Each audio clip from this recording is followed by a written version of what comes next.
Hey, welcome back. If we can keep my co-host awake, we're going to have a show today. My name is Jeff Harrison with the Twisted, Bent, and Exhausted Entrepreneur Podcast, and my co-host who trying to extend this out so she gets her yawn out.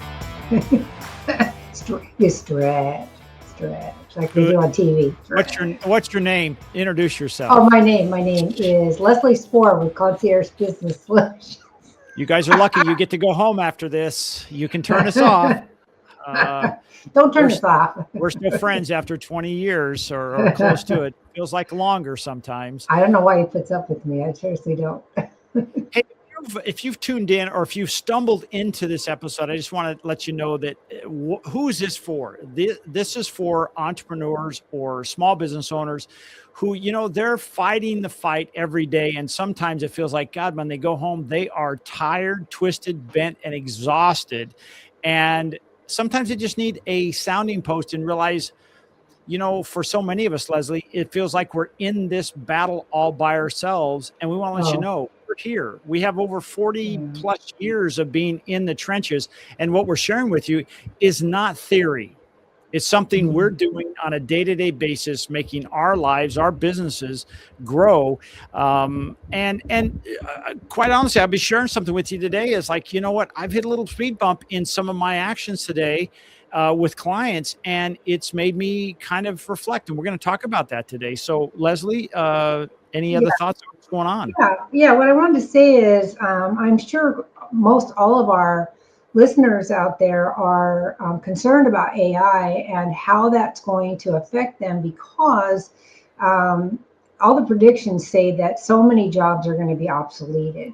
And especially for small business owners, I think that they are concerned that they're going to get obsoleted too. And some of them are just getting started. But even the ones that have been in business, like I've been in business 20 years and so have you. So people have been concerned about what kind of jobs are going to be available in the middle of all of this AI revolution. So we kind of wanted to talk about that today, right? And that folds into a lot of the issues you had with that one client this morning. So I think it's going to be helpful for the listeners. If you're concerned about what's going to happen to your business with the advent of AI, then this podcast is for you. Yeah, and I want to kind of bring people into our time reality. Today we're recording this on December 17th and of 2025. And so when I make this reference, it'll make sense because you may not hear this until the first year, but it will be so important for you to take this in. Last week, ChatGPT 5.2 was released. And some of the updates that were so significant came out, and immediately some of the, I'm going to say pundits and experts and people in the know started saying, hey, how is this going to affect people? And one of the biggest things that came out is said, through some of the testing, is they said this is going to replace 44. Well, first of all, the headline was all knowledge jobs are gone. And if you're watching this, please accept my apology for my co-host. She's again, she's been doing. She pulled an all-nighter again. I'm happy to have her here. So I'm just always. So it there is that concern. And when we talk about knowledge jobs, we're talking about things like attorneys, accountants. We're not talking about somebody who's that entry-level job because they're already feeling those entry-level jobs, Leslie. And so it's a big deal. And here's the other thing. Through this, there's a thing called the ARC 1 and 2. And what that means is that's agentic and reason compute. And so in the second phase of that, it kind of measures how it does against a human. And what it came up with is it in 70% of the time, it could do the task that the human, let's put in an accountant or attorney, could do. It could do it 70% of the time better, 11 times faster, and 1/10 of the cost. So there's some of the things that say, hey, this could be disturbing. It could make a difference in people's lives. You're depressing me. Is what you're doing. Well, here's the thing. It's like if the weather forecaster, you're living in Florida and they're forecasting a hurricane, what are you going to do? Are you just going to pack up and leave? Some people do. Yeah. Other people say, you know what? Hey, you know what? The storm's coming. I'm going to prepare for it. I'm going to hunker down. I'll put the wood on the windows. But at the same time, I'm going to make sure that when the sun shines again, I'm ready to go. So I share this not as depressive news, but saying, let's unpack this today and talk about what can we do to prepare for this storm? Because it's coming, gang. It ain't stopping. It's a lot of it's here already, actually. So yeah, it's important to know. Yesterday Jeff and I had a conversation offline about this topic, and we were solving all the world's problems yesterday. We drank a lot. We drank a lot during that particular conversation. We did. That's why I'm yawning today, I think. Actually, I don't drink, so that's not a good excuse. So I drank a lot. Was that what it was? Was it you? I don't know. That's what it was. Yeah, yeah. So one of the good things is that with the advent of AI, it's going to make jobs of vocational kinds of workers much more valuable. Plumbers, electricians, construction workers. Help me, give me another example. You got plumbers, electricians, you got carpenters, you have fitters. Carpet installers, all these vocational skills are going to be more and more necessary, and they're going to command a higher wage because there's just not enough of them out there. My husband was a tile contractor for 40 years, and the way they're trying to compensate for the fact that they do not have the master tile layers like they used to. Mm-hmm. And they've compensated by creating fancier looking like shower surrounds and things that look like tile, but they're not. Are they as durable? Do they look as nice? Do they last as long? No. But people are taking them because it's the only option that's available, right?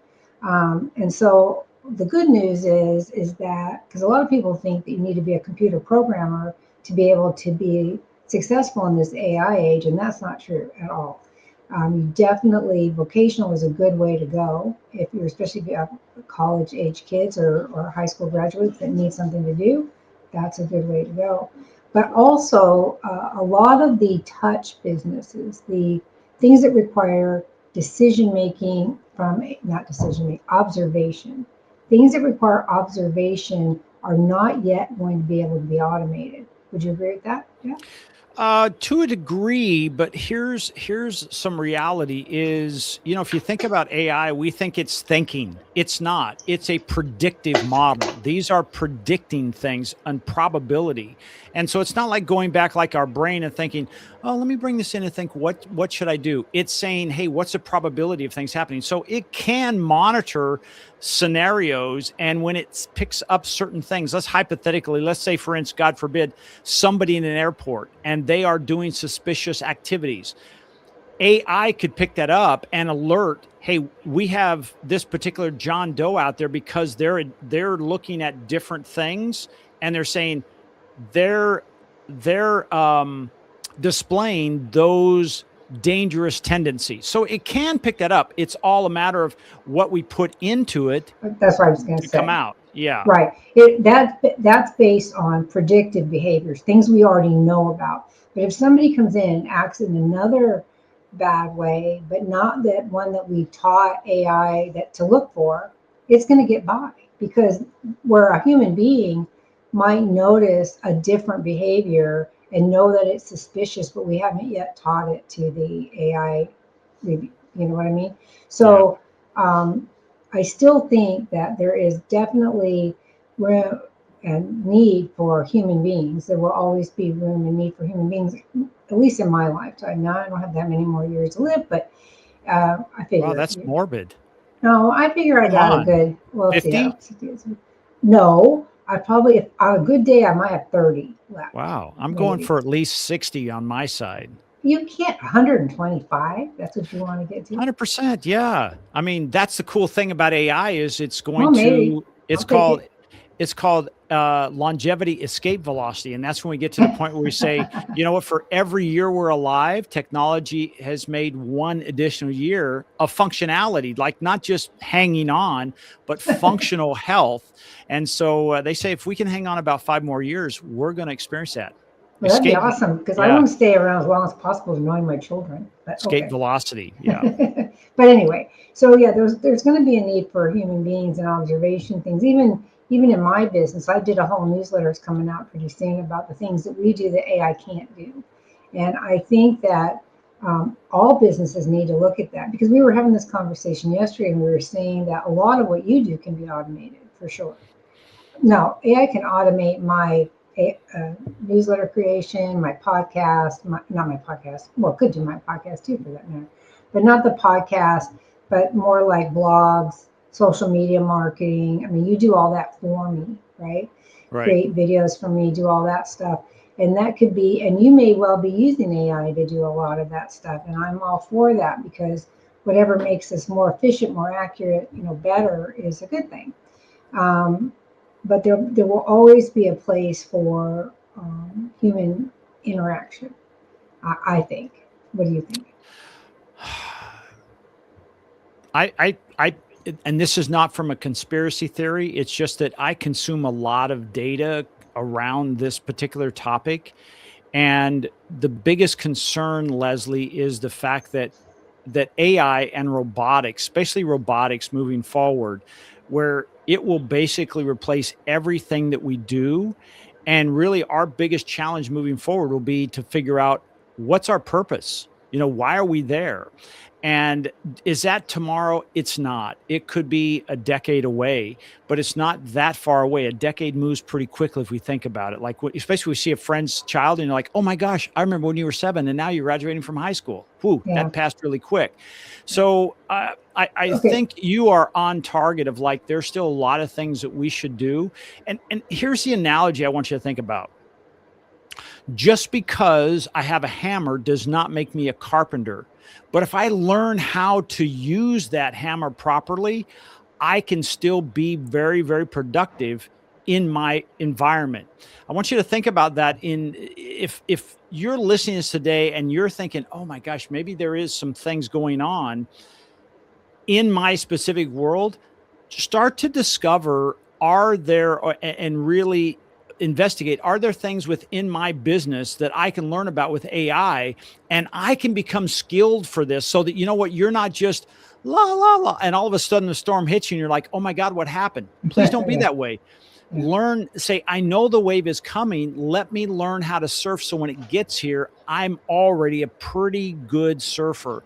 And so it may be accounting. It may be making spreadsheets. It may be creating PowerPoints. It may be making videos for your business. It could be running ads, whatever, but pick something to say, I'm going to learn how to use this hammer, and not just to pull a nail or drive a nail in the ground, but really to build something. Does that make sense? So, yeah. So as a business owner, all of us need to look at our specific business. What can AI replace and automate and help us to be better business owners, right? Yes. And then what do I do currently that AI can't do, or at least can't do right now? And how do I think that as business owners, people need to approach this head on. We need to be telling our clients ahead of time that we know about this AI stuff, that we're embracing it, that we know how it affects us and how we can differentiate ourselves in the marketplace from either what AI can do or what our competitors are not doing and not embracing AI and kind of got their head stuck in the sand. Because even we had that episode, what was it, 24, I think, that was Episode about 24. Yep. Yeah, that really profound episode about how social media and content marketing has drastically changed like overnight. And you wouldn't be because you're the AI guru, but shocked at how many people don't have any clue about that yet. I talk to even family members and intelligent. My family is really pretty smart and they don't know about this yet. They will admit if I say, well, go into Google and search something, what comes up? Is it a paid ad still, or is it an AI response? And it's an AI response. And even they will go, oh yeah, I didn't even know. It happens so quietly that people didn't even notice, but it affects your content marketing. And so, I've been doing these 5-day challenges. We talk about that all the time. And almost to almost to a letter, every single person has told me I'm inconsistent in my content marketing, or I haven't been doing it at all. And I really believe with all of my heart, not just because you've convinced me, which you have, but but I really believe that those companies that do not embrace content marketing and do not see it for what it is, which is a long haul process, it's a long game, that they are going to lose in the long run because somebody else out there is going to do it. Absolutely. Right? And our businesses thrive on visibility. And how do you get visibility? Well, in this current, it used to be, I've had billboards on my company. I've done billboards, I've done mailers, I've done ads. None of those things. I've done the phone book. That's how old I am. I've done the phone book. None of that works anymore. Yeah. I mean, it works to a certain degree. It helps you build your brand, but it is not going to bring in clients for you like content marketing does. And I think, and Jeff, I say this all the time because you are the guru of content marketing as far as I'm concerned. Thank you. This man, you guys, I got to say this. He is so far ahead of everybody else on this stuff.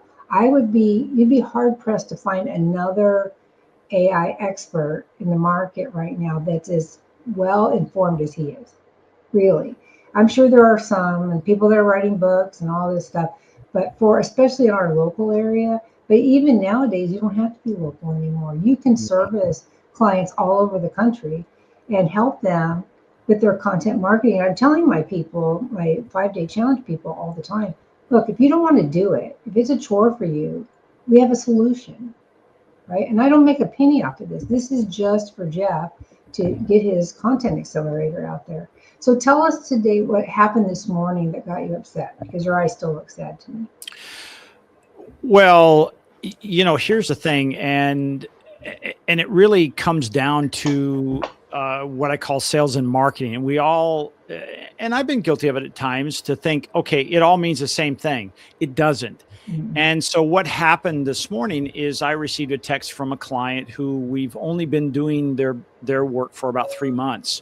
And when I talk to clients, I make it very, very clear. We create organic content. We don't do paid ads. We can do paid ads, but typically don't do paid ads. It's organic content.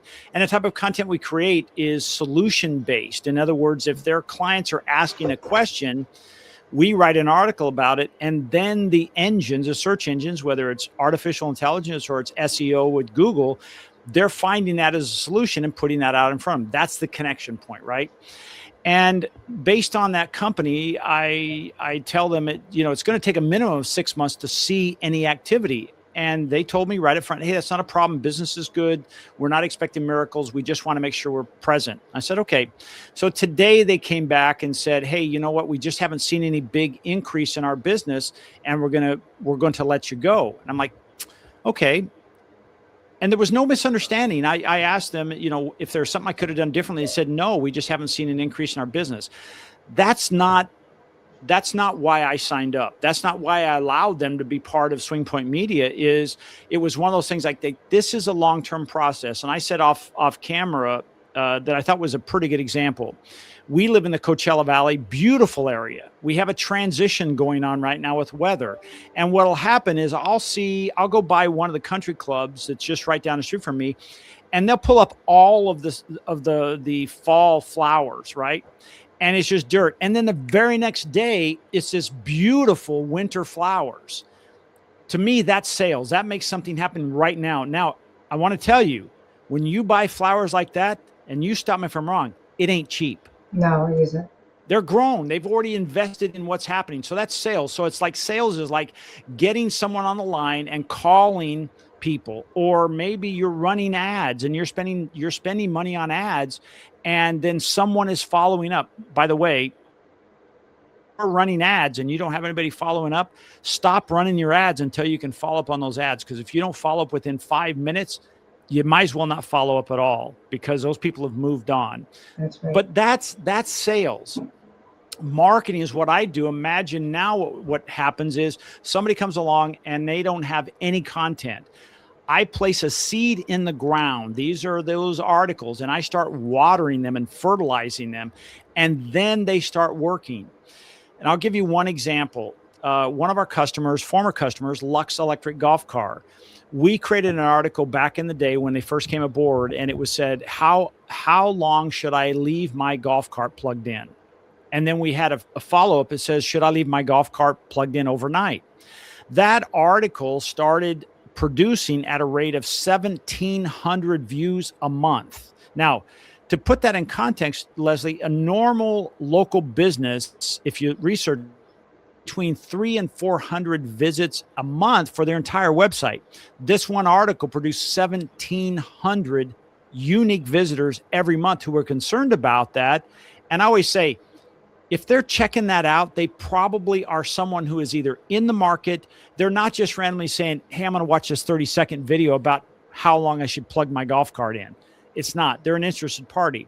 Well, that client went on to get about 10,000, between 8 and 10,000 views in their a month in their website, because we kept planting those seeds and they allowed them to grow. This other company that I talked about that happened this morning that let us go was very disturbing, because it's only been 3 months that we've actually been creating content for them. So what's happened is, there's no more water going on the seed. There's no more fertilizers. No more sunlight. Those seeds will die. And all the work that's been done will go for naught, and they'll go and do something else. And in fact, I just made a video about this, that this is what I call the chaotic trap. That you'll get excited about something, you'll do it, and then you get busy and you forget about it. You'll go a few weeks and then you'll chunk it, and then you'll do it again. That is a chaotic trap of inconsistency. Yeah, it's really bad. And you gave an example this morning of the difference between a turtle and a hare. Do you mind sharing that? Yeah, I was telling him because he was pretty upset when we first got on here before we got on the podcast. I was drinking heavily and crying like a baby. he was whining a bit, I will say. But anyway, so I told him it's the turtle or tortoise, tortuga, and the hare, right? It's a rabbit and a turtle, and one of them is very, very fast and gets to the end, and that's more like sales. It's faster. It gets more, you get more instant gratification with that. The turtle, on the other hand, takes its time, but when it wins the race, it's a long haul journey. You get a more satisfactory win that's sustainable for a longer period of time. So as a business owner, are you looking for a quick somebody to purchase something one time and go away? Or are you looking for somebody not only to purchase now, but to purchase again in the future? And the only way to purchase again in the future is either to have that rabbit back out there bothering them about it, or to build that reputation online, because everybody goes for reviews. Everybody goes to look at how many articles you've written. Everybody looks to see how many followers you have. If you don't have followers, people, well, first of all, they won't even find you. And second of all, they're going to say, well, this person must not be very good. You know, a better analogy is, or a metaphor, I never know which is which. Example. A better one is a restaurant.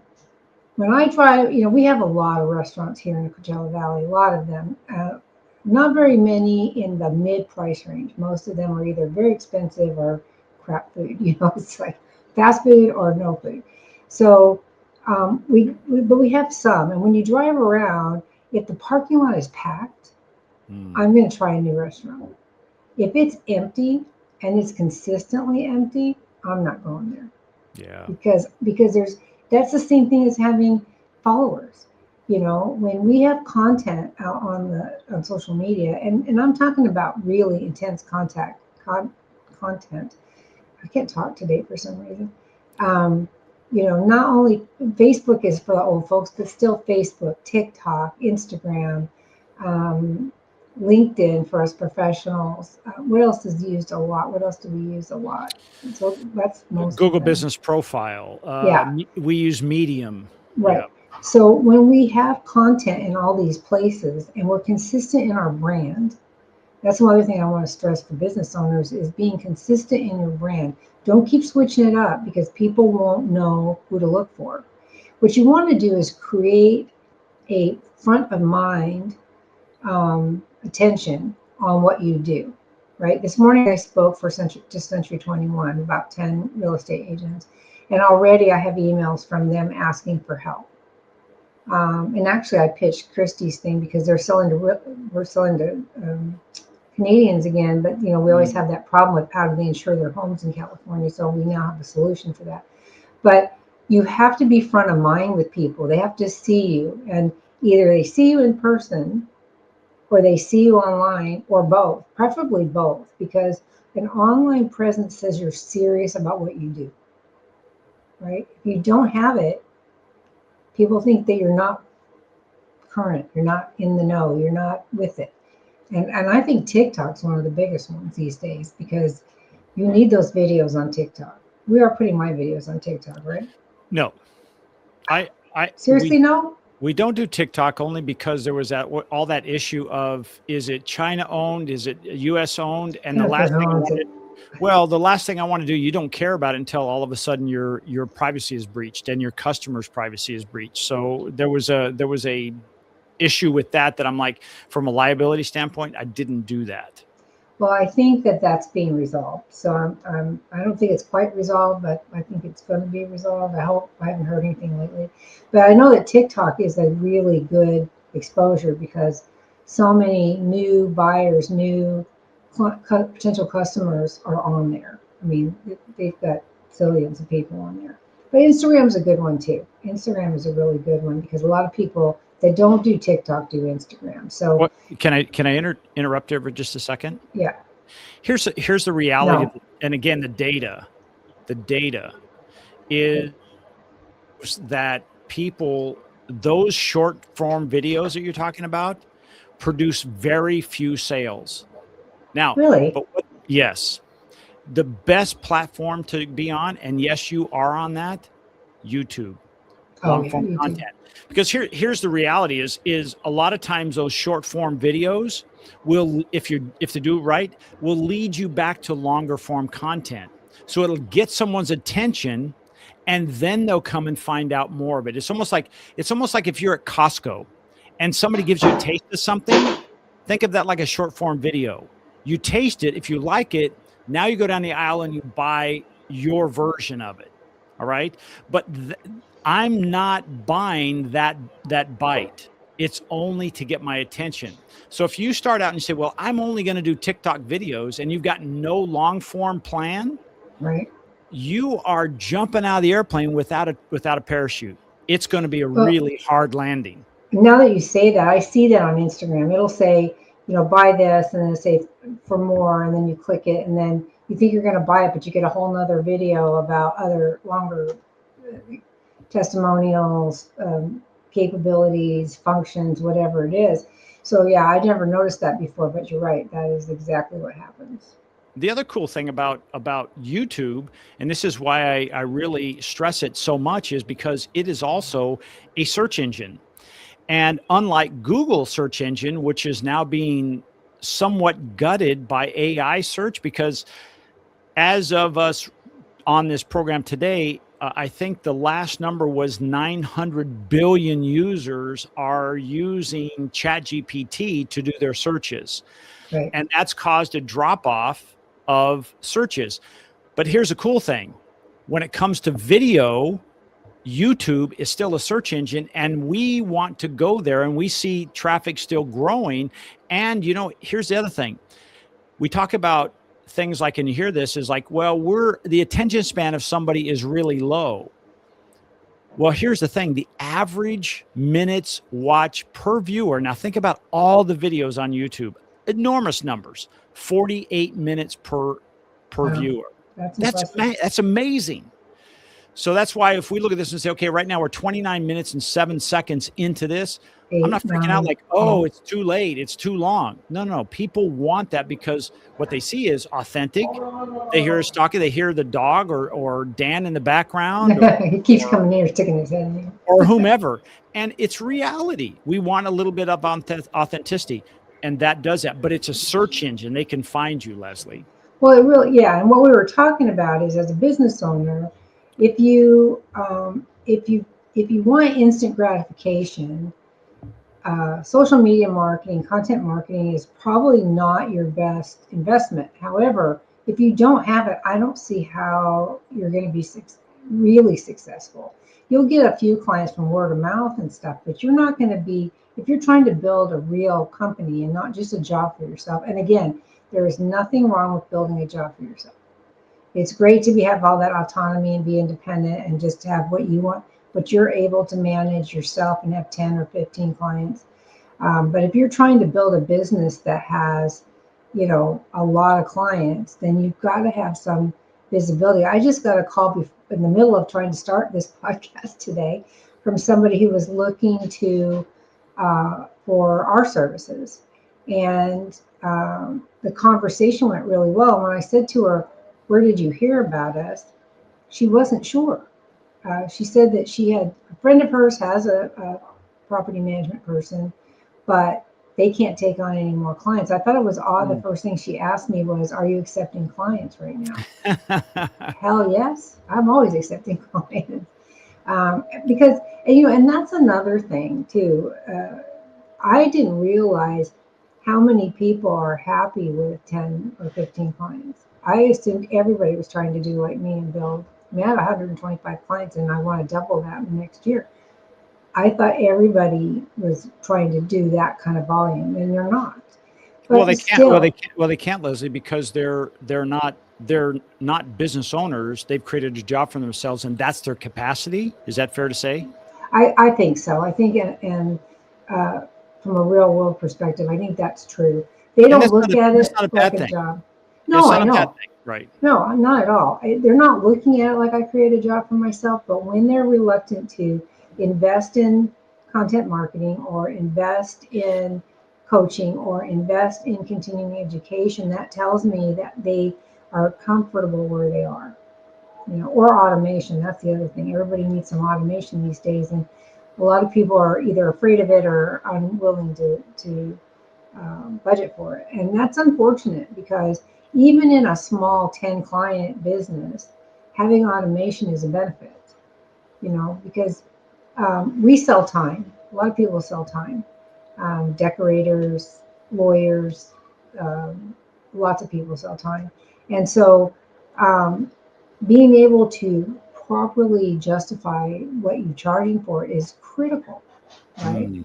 And so having a database to be able to collect that data correctly, maintain it, keep it accurate, is paramount in a business owner's point of view. Whether you're using my software or somebody else's, I don't really, I want you to use mine if you're doing time, but every business needs some structure, a foundation, and some automation. And they need to understand the difference between sales and marketing, right? So marketing is a longer term investment, a long game, what you're playing. It takes a while, Would you also, okay. I was going to ask you, would you also say marketing could be considered like you're nurturing your audience? I think yes, and I also think it's more about managing their expectations.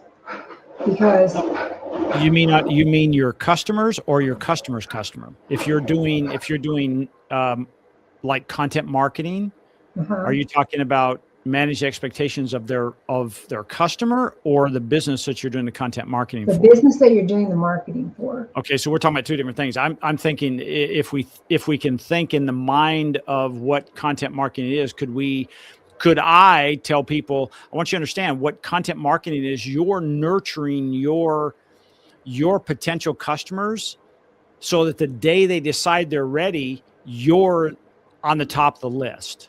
Versus sales is you're trying to convert people right now who may be ready to go. And here's the thing, the competition for that part of the funnel is it's like swimming in sharks. Yeah. Because it's hard. Right? Look at car salesmen, right? Yeah.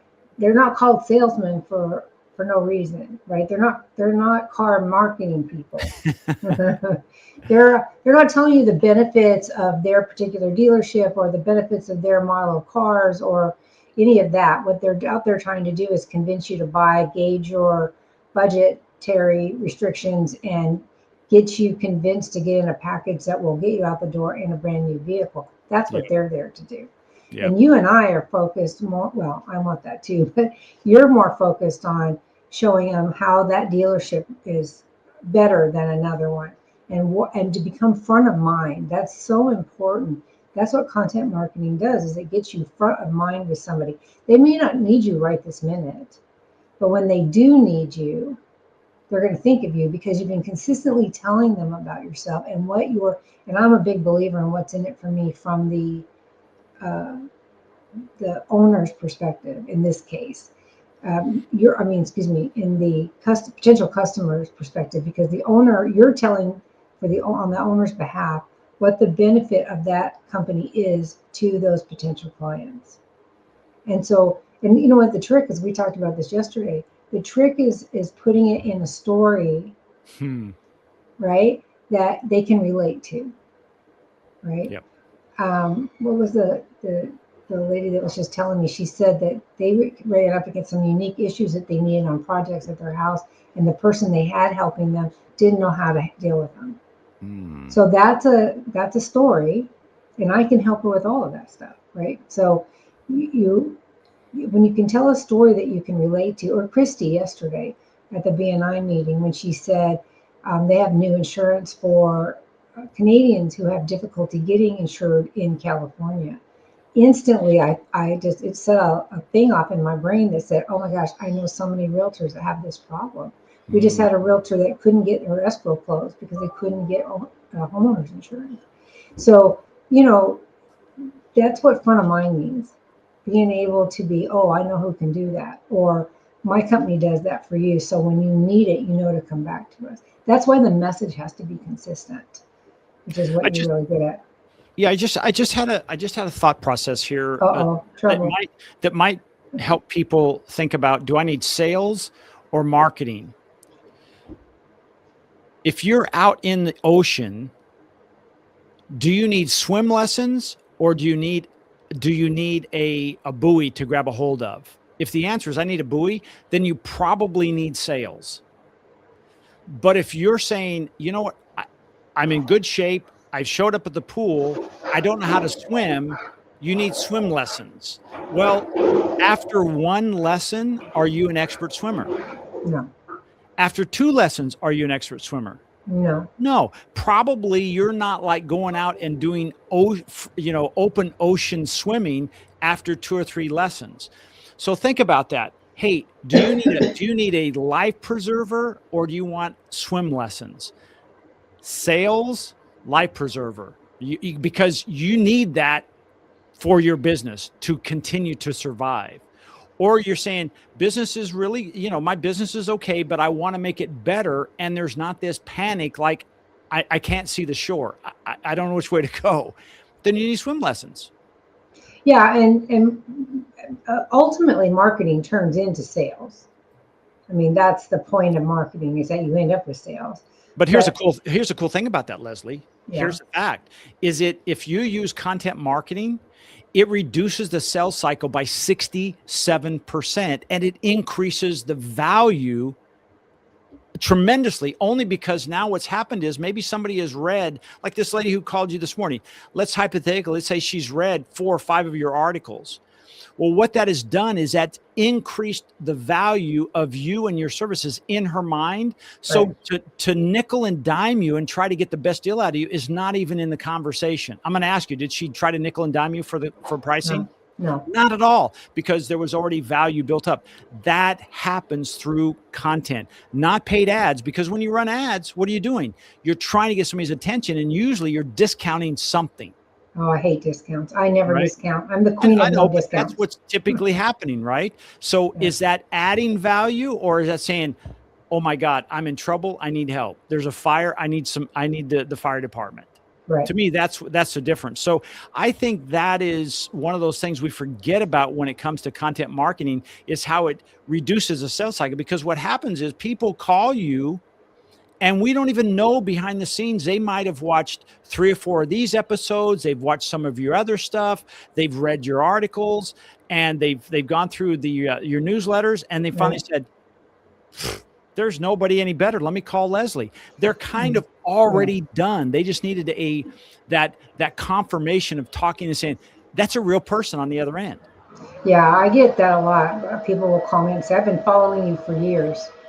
And I didn't know they were following me for years. And if I hadn't been out there and hadn't been doing content marketing, they wouldn't have been following me for years because, I mean, I've been really consistent in my newsletter. It's been coming out for 20 years. So there are people that are on my newsletter list that I've had people recently call me that said they talked to me 5 years ago or 10 years ago, and now I'm ready. And I'm thinking, wow, that's a long sales cycle. But how much effort did you put into that specific? Nothing, right? Nothing. Yeah, it's your little salesperson out there working tirelessly. Got my newsletter first, and now the blogs, and then the content marketing you're doing. So what I want to say to everybody who's listening is that, assuming you're a business owner because you're here at our podcast, thank you for that. And hopefully you liked and subscribed and shared it with all people all over the place, because we really want to we want to help as many small business owners as possible. But you have to be aware that in this day and age, especially with AI, we started with AI and said, is it going to replace me? It's going to replace some of the things you do. It is not going to replace you, at least not now, for everything you do unless you let it, right? You've got to find out, be informed, figure out what you can do to make yourself exceptional and alert people, inform people about what's the benefit of them wanting to work with you. Whether they're buying your products or I love to buy off Etsy because it's all handmade stuff, right? I like a handmade item. I like to support small businesses. I like handmade. I like things that are personalized so that it's unique to the person, so that you put some thought into what you're doing. That's the same thing as us. As business owners, you want people to put thought into why they're using you and want the very best for them and be able to solve their problems. What story relates for them, resonates with them, so they want to work with you, right? So I think that AI shouldn't be feared. There's a lot of people who don't even know about it yet. I can't believe, I was telling Dan that this morning. Because you and I talk all the time, and because we're on the same page, and I understand AI too much so sometimes because I just keep making new things. I think everybody knows it like we know it, and they don't. No. When I get into these 5-day challenges and I ask them, okay, how much AI are you using? What's that? Or I might ask ChatGPT this, or I might ask Grok this, or I might do a search on what's the one for Microsoft now? I don't know what it's called. Gemini. Copilot. Copilot. Maybe I do a search on Copilot instead of just in the browser. And now the thing is offering you. It'll say, you search on the Google and you search, and then it'll come back and say, well, AI can enhance this. Do you want to go on with Copilot? So, and I think part of that is because they know too, that's their content marketing. They know that whatever we get started using, we want to stay with, because we have to teach AI the information it needs to help us. And that's a whole other sticky wicket, because as we all enter more data into AI, it's going to get smarter and smarter and smarter. Already mine is super intuitive. It knows what I'm talking about. I have to tell it when I'm doing something for somebody else. I have to say, this is for my friend who I'm helping do X. Because if I don't, it comes back with all answers for me. It knows me very, very well, unfortunately. It's your expert in your pocket. It really is. And it's helping me help other people, which is super good. It's a chameleon. Right. So what are we kind of, I don't know if we're ready to summarize, but I'm just saying, with the sales and marketing, both are important. But if you don't do marketing, I think you're going to fall behind. I really do. Yeah. And I want to make something super, super clear here. I'm not saying you should do one and not the other. It's like me saying, well, you should wear shoes, but don't dare wear socks. No, there's a time for both of them. If I'm wearing sandals, I'm probably not going to wear socks unless they're white. No, I'm just kidding. I have socks and sandals on right now. Yeah. So as an example, like a perfect 1-2 punch to this is content we're putting out right here. So a perfect sales and marketing, this is all marketing, but a perfect sales would be say, hey, after every one of these we do, then we run $50 worth of paid advertising to our local market to enhance all the work we're doing on our content.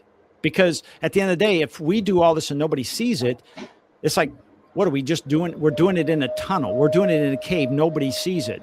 So, and that quite honestly, that is something we probably need to consider doing, is saying, hey, every time we do this, we immediately run an ad locally to get known, because the more people see this, the more they think, well, if it's sales and marketing or AI or in your world, efficiency expert, then you're the person to go to. And that's how it's a 1-2 punch. It's not one or the other. And I think that's sometimes when people think, oh, Jeff, you're a hammer. You only talk about organic marketing.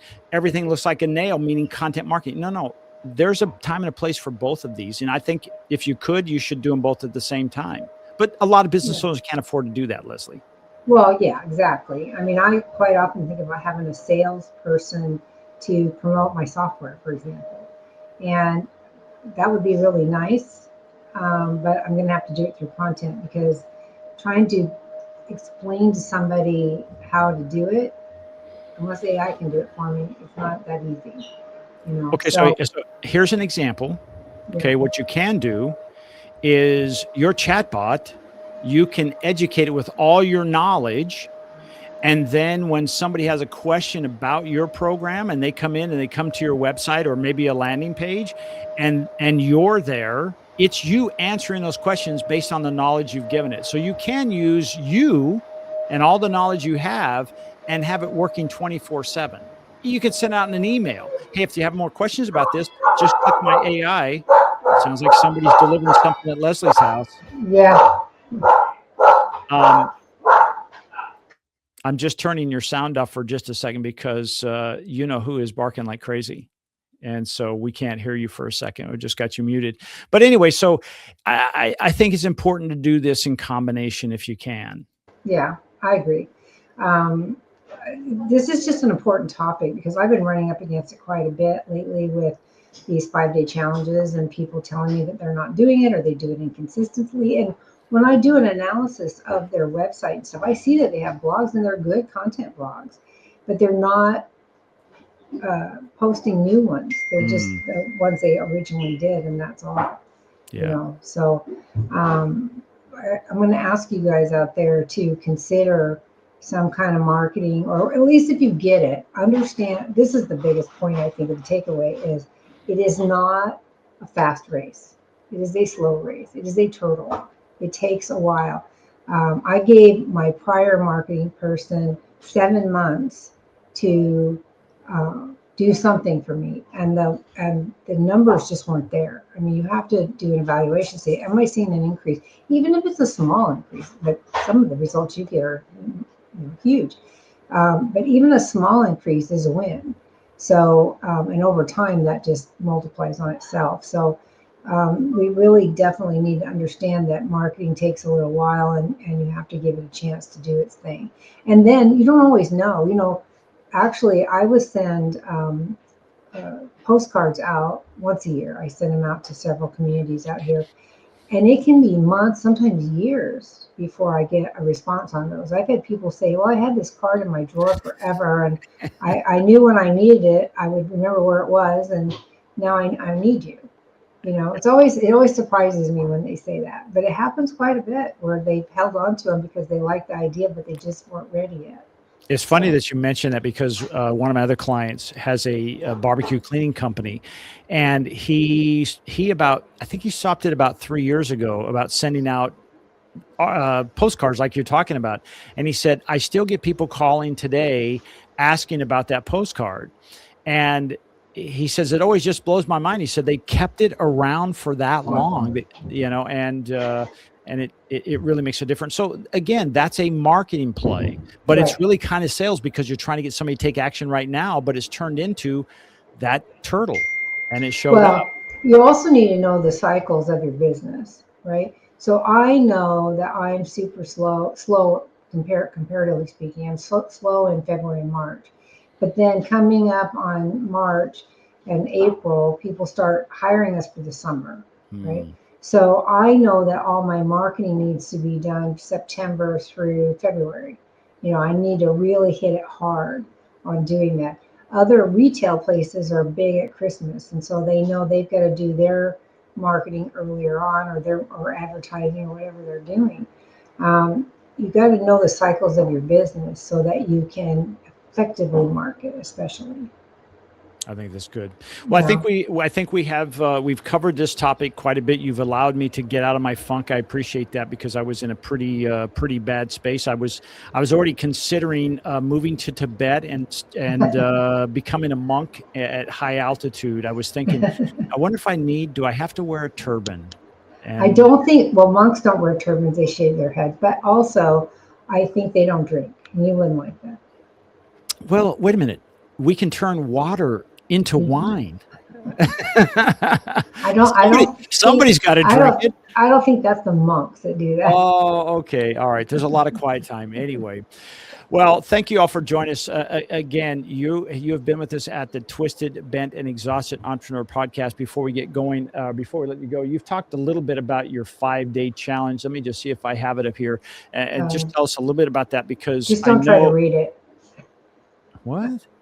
I'm not going to read it. It's on the screen, and this is a video program. If you're listening to this, just go back and think of the number 5 day freedom challenge and put a dash between each word.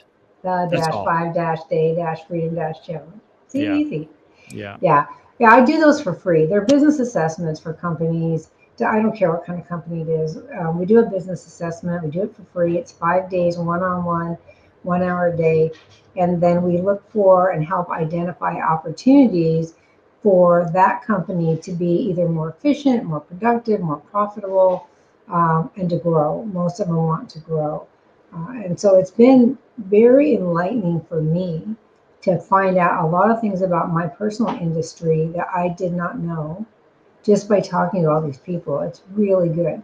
And it's different every time because I tailor it to each individual company. So depending on where they're at in the process, the 5-day can vary. So it's really fun. It's quite fun to do. And I love helping people. So if you're interested, contact me through conciergebusinesssolutions.com, the 5-day challenge, or my contact information is on the website and you can get a hold of me directly. Perfect. And then just before we go, we've talked a little bit about the Content Accelerator. Content Accelerator creates all your content every week. You can see it at swingpointmedia.com. And as Content Accelerator, it creates a weekly, it's a system. That's the biggest thing. And if you've ever listened to this program, there's probably not one episode that goes by that the word system doesn't come up, because systems allow you to scale. Systems allow you to be consistent. Systems allow you to win, and without systems, the Content Accelerator does not exist. It has a system. Every Monday morning at 9 o'clock, it put for all of our clients, and that it could include you. And then our staff takes it from there and makes it ready to be published and put out every week. And that's the consistency that you need. So please check that out. Do they need the dash for that on your website? No. This is just a reminder. If they go to Swing Point Media, it's all about the Content Accelerator. So they can look at that. There's no, it's not a hyperlink like yours was.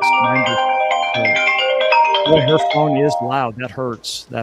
Turn it on, Buzz. Jeez. All right, I'm going to get out of here because that's probably another one of those people that are begging her to do business with them. And again, my name is Jeff Harrison with Swing Point Media, along with Leslie Spohr, Concierge Business Solutions, and we really appreciate you being here. Thank you for that. See you next time. Bye-bye. Bye.